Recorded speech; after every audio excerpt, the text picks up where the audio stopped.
नमस्कार. नमस्कार. हां, आपलं नाव आणि गाव सांगा. मी नेमानेश शेषराव रघुनाथ राहणार तांबाराजुरी तालुका पाटोदा जिल्हा बीड. जिल्हा बीड. तर या ठिकाणी आपण या भुईमुगाच्या क्षेत्रामध्ये उभे आहोत, हो. जे की उन्हाळी भुईमुग आहे ना. हो. तर या भुईमुगसाठी आपण आपल्या हातामध्ये जे काही AWPLचे प्रोडक्ट आहेत, PGPR, त्यानंतर इकडं भुविटा आणि ॲग्रो-90 हे प्रोडक्ट आपण या ठिकाणी वापरले. तर सर्वात पहिले आपण किती तारखेला वापरले?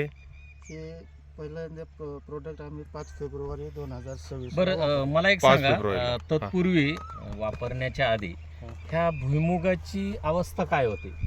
हे प्रोडक्ट वापरण्यापूर्वी त्या भुईमुगाला पिवळसरपणा होता अच्छा. आणि त्याचे पानं जे आहेत ते पानं अर्धे तुटल्यासारखे वाटत होते. अच्छा अच्छा, कट झाल्यासारखे. हो. हा. आणि तुडतुड्याचा प्रादुर्भाव त्याच्यावर अच्छा, असल्यासारखं तुडतुडे वाटत पण होते. बर. आणि मला एक सांगा की वापरण्यापूर्वी तुम्ही जी ही अवस्था सांगितली, तुम्ही दरवर्षी भुईमुगाचं पीक घेताय? हो, दरवर्षी तुम्ही भुईमुगाचं पीक घेताय. बरं, त्याच्यानंतर तुम्ही हे AWPLचे जे प्रोडक्ट वापरले हे तुम्हाला कोणी सांगितले? हे आम्हाला कृषी सेवा केंद्र सुदर्शन पवार हे आमचे सुदर्शन पवार पवार. यांनी नमस्कार. तुम्हाला सजेशन सांगितले. यांनी ज्यावेळेस आम्ही त्यांना विचारलं की अशी अशी अवस्था आहे हम्म, तर आपल्याला याला काय द्यावं लागेल, हम्म, तर त्यांनी सांगितलं की हे प्रोडक्ट तुम्ही वापरा हम्म. आणि त्यानंतर काय फरक वाटतो तो पाहू आणि त्यानंतरचं पुढचं सजेशन मी तुम्हाला मार्गदर्शन करू. अच्छा. आणि त्यांच्या सांगण्याप्रमाणे तुम्ही त्यांच्यावर विश्वास ठेवला आणि आपले भुविटा, त्याच्यानंतर PGPR आणि ॲग्रो-90 तुम्ही वापरलं. आता भुविटा तुम्ही हे खालून सोडलं हो. आणि ह्याची ड्रिचिंग केली का फवारणी केली? नाही, ड्रिचिंग याला पाण्यावाटच सोडलं कारण अच्छा, आपलं दोन्ही पाणी- पाट पाण्यात पाण्यानं आहे ना. बरं. हम्म. आणि हे सोडल्यानंतर जो फरक तुम्हाला जाणवतोय तो कशा पद्धतीनं आहे? हे प्रोडक्ट सोडल्यानंतर किमान 5 ते 6 दिवसानंतर अच्छा, यामध्ये लगेच फरक आम्हाला जाणवला तो काय झाला, काय फरक आणि दिसतोय? त्याला हिरवटपणा आला, ग्रीननेसपणा ज्याला म्हणतो आपण, हा, काळुकी म्हणतो. काळोखी आली आणि त्याला फुलं दिसायला लागली. अच्छा. मग त्यानंतर आम्ही दुसऱ्या पाण्याच्या वेळेस एक हम्म. 15 दिवसाच्या अंतराने त्यांना हम्म. विचारलं की बा आपण ते सोडल्यानंतर असा असा फरक आपल्याला जाणवलेला आहे, हम्म.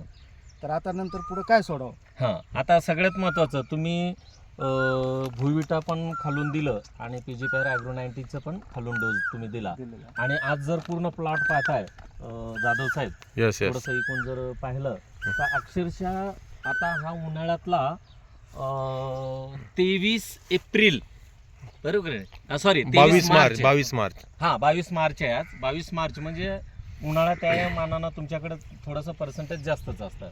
म्हणजे अतिशय उन्हाच्या ह्याच्यामध्ये सुद्धा म्हणजे हा जो ग्रीननेसपणा आहे, हा हिरवेगारपणा आहे. कोणतंही पीक हे कशावर असतं? हे खाली मुळावर आणि वरच्या पानावर, बरोबर.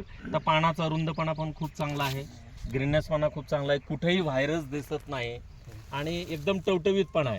असं वाटतं की एखाद्या शोपीस मधला बाग आहे काय असा, आहे का नाही? तर हा जो फरक दिसतोय आपल्याला ह्या 2 प्रोडक्टमुळं तुम्हाला दिसतो. हा प्लॉट किती महिन्याचा झालाय? हा साधारणतः 75 दिवसात झाले. 75 दिवसाचा झालाय. आणि भुईमुगाचं पीक हे किती महिन्याचं आहे? हे साधारणतः 95च्या पुढे. म्हणजे अजून जवळपास आपल्याला 20 ते 25 दिवस बाकी आहेत, बरोबर आहे? 20 दिवस बाकी आहे आपल्याला तुमच्या 75. जवळजवळ 40 दिवस बाकी. 40 दिवस बाकी आहे. मग 75 दिवस झालेत आपले, बरोबर. ठीक आहे, 40 दिवस म्हणजे साधारण 1.25 ते 1.5 महिना आपल्याला बाकी आहे. आणि इथून पुढे खऱ्या अर्थानं त्याचा ग्रोथ होणार आहे, तो म्हणजे काय?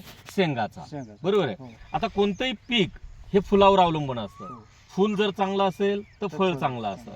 पण इथं नेमकं काय असतं? फुल वर असतं आणि फळ जमिनीमध्ये असतं. पण इथंही हा तो निसर्गाचाच चक्र इथं मानलं जातं की जेवढं फुल तेवढं खाली शेंगा. फुलांची संख्या जास्त जेवढी असेल तेवढं खाली शेंगाची पण संख्या जास्त आहे. तर फुलाच्या अवस्थेमध्ये तुम्हाला काय वाटतं?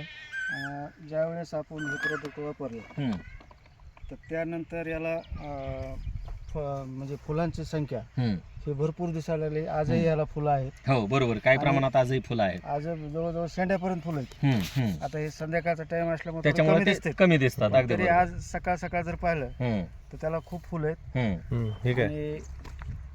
आणि याचं अजून फुलं येण्यात चालू आहे आणि आराबे खाली जास्त चालू आहे. बरोबर बरोबर. म्हणजे एकंदरीत आताच्या अवस्थेनुसार तुम्ही हे जे प्रोडक्ट वापरलेत ह्याच्यात समाधानी आहेत? एकदम 100% 100%. इतर शेतकरी जे बांधव आहेत ते पण बऱ्याच ठिकाणी आपल्या महाराष्ट्रामध्ये भुईमुगाचं पीक घेतात. त्यांच्याबद्दल तुमचा काय सल्ला राहील?